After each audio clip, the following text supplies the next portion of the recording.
Hey, good afternoon, everyone. I am here going to prepare for you a dish today, a fish dish with some salmon.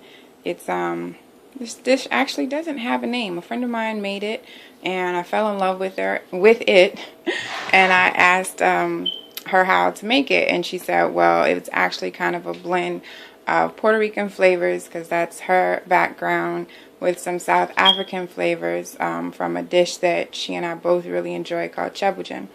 Now I'm going to have to tell you a really funny story. This is my first time ever making a video, and this is like my third time trying this out because I was using my tablet and realized there was no pause button, and I'm going to have to go back and forth. So the setup isn't quite the way I had it in the first one. Everything was pretty and nothing had been cut up yet, but we're just going to go with it because in the end the food's going to taste good, and that's what's important.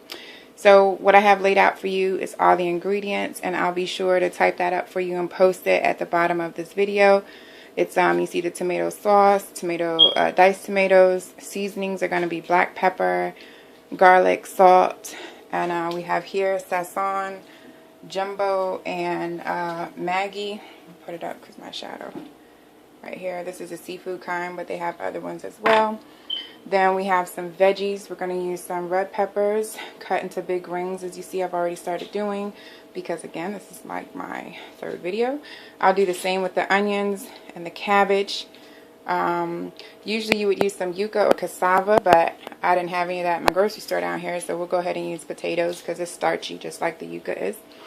And today we're going to be using salmon. Another good fish to use would be trout. And we have it marinating in salt, pepper, garlic, and lemon juice. I'm going to do my best to kind of give you all measurements, but you know, I'm sure those of you who cook know once you start cooking, you just kind of seasoning this, throwing some of this and that in it. But I try and kind of think up measurements to give you, if you will.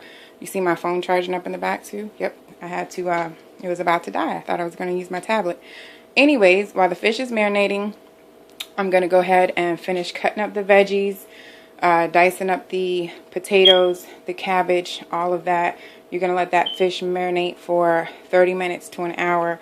This has already been marinating probably about 20 minutes or so.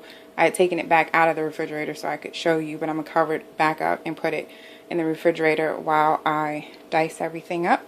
And my phone has a pause button, so I'm going to pause right now and I'll get back to you in a few. Alright, so we're back. You see I have everything diced up.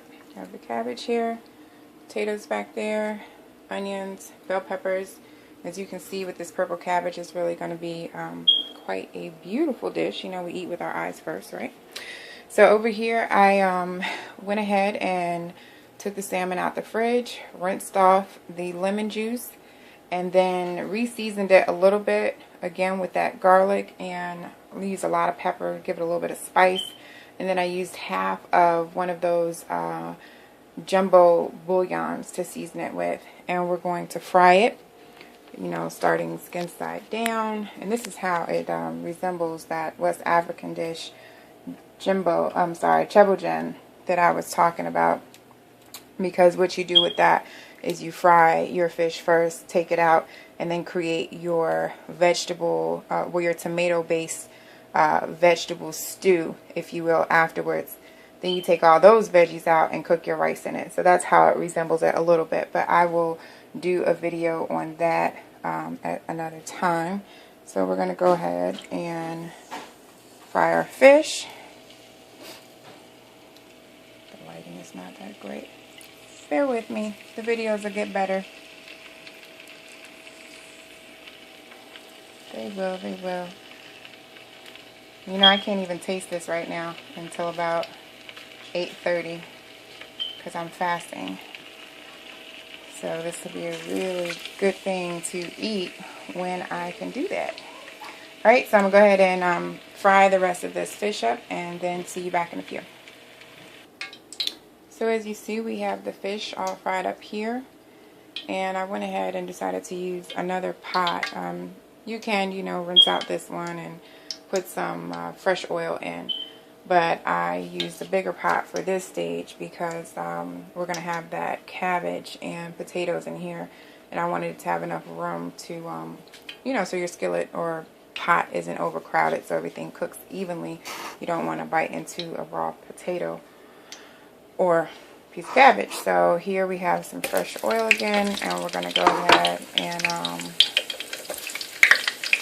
fry up our onions.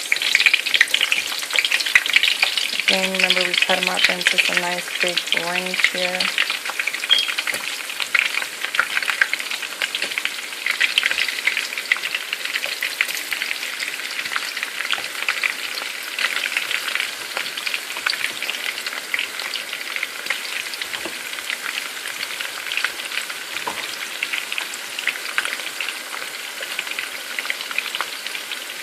And we're going to put these down. Whichever ones don't break up, they'll start breaking up once they start cooking. So don't worry too much about it. Don't fuss over this. And just a good tip, guys. While my fish was frying, I went ahead and washed the dishes. Because I do not like at the end of, you know, standing on your feet, and you have to go wash a whole big old sink of dishes.